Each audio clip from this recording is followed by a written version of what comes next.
Brian, come to hear all of that. I was just watching it and it blew my mind. Talk to me about that. I know what that. I understand hard times and I understand good times. And, you know, in life, they have to come. You're going to have to deal with both of them because that's what life consists of. Good times and bad times. And he told me, and I'm not going to say who it is, but he's like, Mayweather's broke. I said, no. He's like, no, really. Mayweather's broke. Now, I don't know if it's true. Right. This is what this guy told me. I'm like, how could he be broke? He's like, yo, he spent...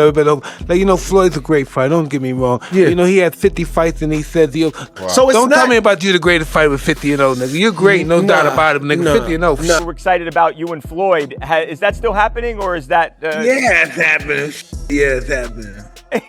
You think I give that up? I was minding my business. He challenged me. You look good. How you feeling physically? Incredible. You've been training? Listen, I was wearing an extra large. It looks like I could wear large now. Looking good, man. Still looking scary. During a live interview with Stephen A. Smith, Mike Tyson spoke without hesitation, delivering a brutally direct attack on Floyd Mayweather in the unmistakable style of a former heavyweight champion. How do you feel about Floyd, though? Huh? How do you feel about Floyd? Awesome fighter, great fighter. You know, he's a little too into himself. You know, he should be. I was the same way too, but you have to come to reality some way.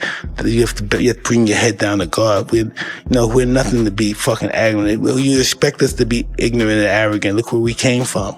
That's why I asked the question earlier about you mentoring fighters, because I feel like Floyd looked at you growing up like every other fighter. And the persona and the lifestyle was like, growing up in the hood, we looked at it like, that's Mike Tyson. We see the cars, the jewelry, the flair. Like you was a movie star. You was a hero. I didn't see that. Tyson described Mayweather as egotistical, consumed by himself, and seriously disconnected from reality, arguing that his constant displays of wealth may be more about maintaining an image than showing genuine financial security. Because Floyd, we've been friends since 2002. There was a point where I'm looking at things and I'm going, yo, we kind of got the wrong messaging point. Because we're saying we got all the money in the world, we're going to burn it, we're going to get it again. So what? When you say change it, he goes, nah, you do that, Fa. He said something to me one time, very simple. He said, what a prize fighter fight for? And I'm like, and he said, the prize. Don't nobody watch Floyd fight to see how amazing he is. They watch it for the opportunity to see him lose. Right. Because they don't like him. The arena have just shown Floyd Mayweather and they begin to boo immediately. They don't like him because everything that he says is about money. There's nothing else. There's no values. There's no, like the people's champ, like Ali was standing for the same things. Right. The audience was standing for. You know, he doesn't have any of that. It's just money. I take 30 watches with me. Tyson's point was that success in the ring cannot justify arrogance beyond it. In his view, repeatedly displaying money can damage a fighter's reputation more severely than any defeat. When he warned that Mayweather's conduct was hurting his legacy, the criticism struck hard, direct, public, and impossible for Floyd or the audience to dismiss. No, I didn't make as much money as you'd think fighting Floyd. Did you get paid from that? He still owes me $1.5 million, maybe more. How does he owe you the money? Why don't you just like... Here's what happened. He pre-sold the fight using my likeness to some company in, I think, Dubai or like the Middle East for $10 million cash. We ended up doing the fight in the States with a different company. That is the company that put on the fight. That is the company that paid me. But he sold our fight with my name and likeness to someone else in Dubai for $10 million cash. It's our fight, bro. Our deal was 15%. He fucking smoked me. So I got 15% of it. 15% of $10 million is $1.5 million. That company paid him that money, is suing him. I actually don't know the status on that lawsuit. I should check in because he still owes me money, but he has a bunch of legal trouble at the moment. I don't think I'm ever getting the money. He just sold his house in Vegas. Did he really? Yeah. I think, he's facing a bunch. Rinsed on that house. He started at $14 million. Yeah. Sold for 6.6. Tyson's claim that he would knock Floyd out sounded deeper than ordinary trash talk. It carried the message that real respect comes from how a person behaves when the spotlight disappears. Fans reacted with shock, quickly dividing over his words. Agree or disagree, Tyson's point was clear. Humility still matters, and unchecked ego can make even the biggest legends appear small. His final message was simple. You may win every fight, yet still lose control of your legacy and the public's respect. Floyd spends money like it's a tap. Money's just flowing. Even as much money as he's made in his career, which he's probably made more money than any boxer ever. There's all these lawsuits. He hasn't been paying things. He owes money on this and owes money on that. And then he's got to come out of retirement. It's just the lifestyle that Floyd lives. It's like he got to be lavish. So that he got $1 million in his backpack. He got the latest watch and the latest car. And when you get into latest watches and latest cars, boy, that money goes quick. Bugattis are like $3 million. There's watches that are $3-5 million. So you buy a watch and a car. The larger-than-life Tyson-Mayweather debate, raw power against technical precision, legend against elite ring intelligence, suddenly took a sharp turn when Wade laughed while discussing Floyd's financial rumors. In seconds, the conversation moved away from boxing strategy and became an unexpected breakdown of Mayweather's money. Third fight of the year for a Floyd Mayweather that is clearly going broke. And it's not just, and if you guys didn't see the video I did talking about Floyd coming back to fight Mike, this is not me sensationalizing. This is the truth. There is no speculation, but I told you guys, Floyd owes a lot of people a lot of money, and he don't have it. Logan Paul also discussed this, and this is probably the best screenshot I couldn't gotten on this video. My God, his ramen noodle hair is flying in the wind, and there's no wind in that place. But Logan dropped some knowledge that Floyd is still scamming him for their 2021 fight. We're going to go through it. Wade could barely discuss the subject without laughing, immediately pointing to Floyd scheduling several appearances within a single year, exhibitions, crossover matchups, and even the Tyson event. His reaction suggested that the sudden activity looked like a possible search for quick money. That does not prove Mayweather is broke, but Wade also mentioned Logan Paul's claim that he was still owed payment from their exhibition. True or not, allegations like that are difficult to escape once they begin circulating. He just sold his house in Vegas. Did he really? Yeah. I think he's facing a rinsed on that house. He started at $14 million. He custom built the house, by the way, like 2006. Yeah. Started at 14, reduced to 12, 10, 8 came on the market, and it was a lot of house for 8. So for 6.6. Oh, he really got just rinsed. The cost to build that house was 9 or 10. Whoa, he got rinsed. Yeah. Goddamn. It was huge. Goddamn. Who would win in a fight?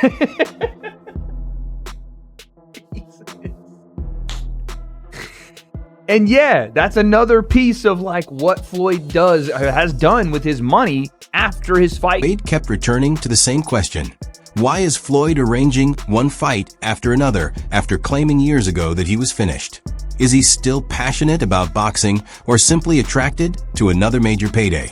Mayweather mastered the business of promoting himself, and Wade pointed toward that Money Mayweather formula that transformed every event into a spectacle. When I see people get upset at me on Twitter talking about, oh, watch your own pocket. You ain't ever made as much money as Floyd has. I know that, dude. I'm not saying that Floyd is as broke as one of the freaking tweakers on 6th Street Bridge in Los Angeles, dude. That's not what I'm saying.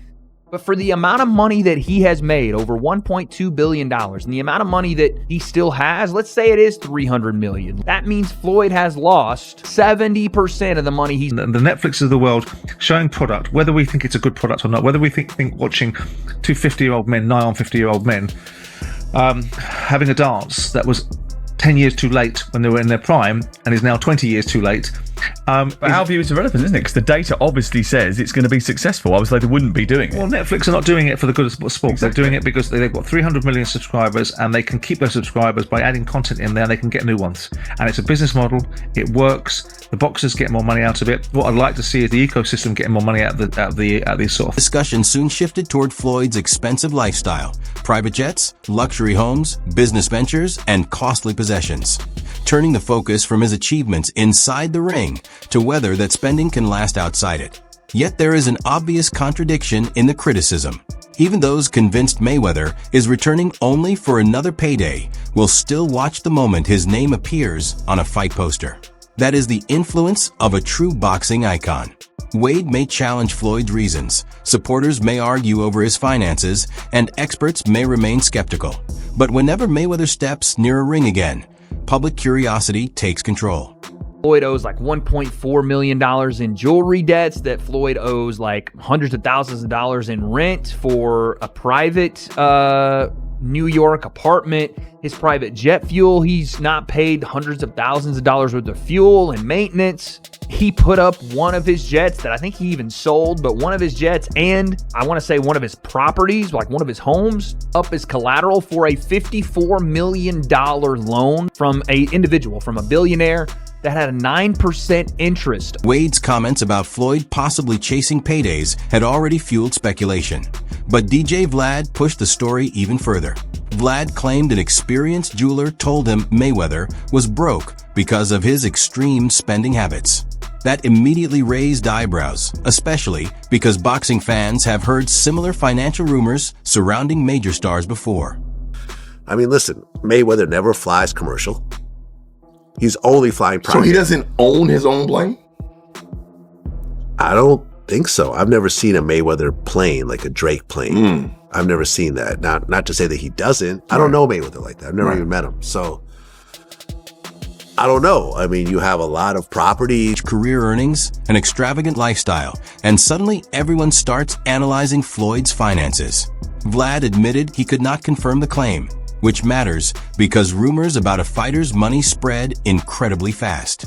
Still, once he mentioned private jets, luxury properties, diamonds, non-stop spending, and the money Mayweather image Floyd has maintained for decades, it became easy to understand why people began drawing conclusions.